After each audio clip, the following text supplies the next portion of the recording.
prime example of what Dan is talking about in Granite Falls. Crews responded to reports of a woman who was stuck in her car from the rising water on the road. This is on Ingebretson Road. Yeah, it could be a scary situation out there. Our John Hopperstead is near that area. And John, good morning. What do we know about what's unfolding now?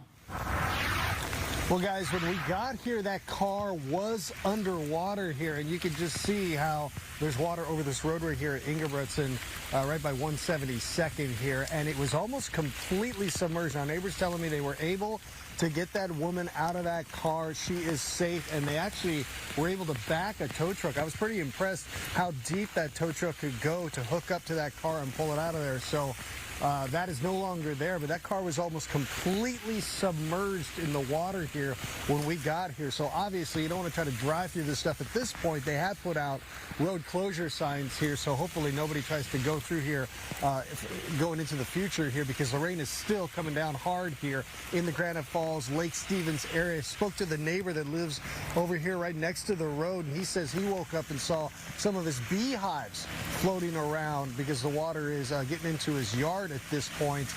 Fortunately, he said there was no bees in that particular hive, but he's feeling the effects of this. In fact, a lot of people are beginning to feel the effects of it in this neighborhood. Just talked to another neighbor who told me right around the corner here, there is water that is starting to make its way towards some of the homes there. So we're going to head over there and check that out as well. But there are several road closures in the area, as well as this rain continues to fall here in the Granite Falls area. And this road looks like it's going to be closed for quite some time. We're live in Granite Falls. Fox 13 News.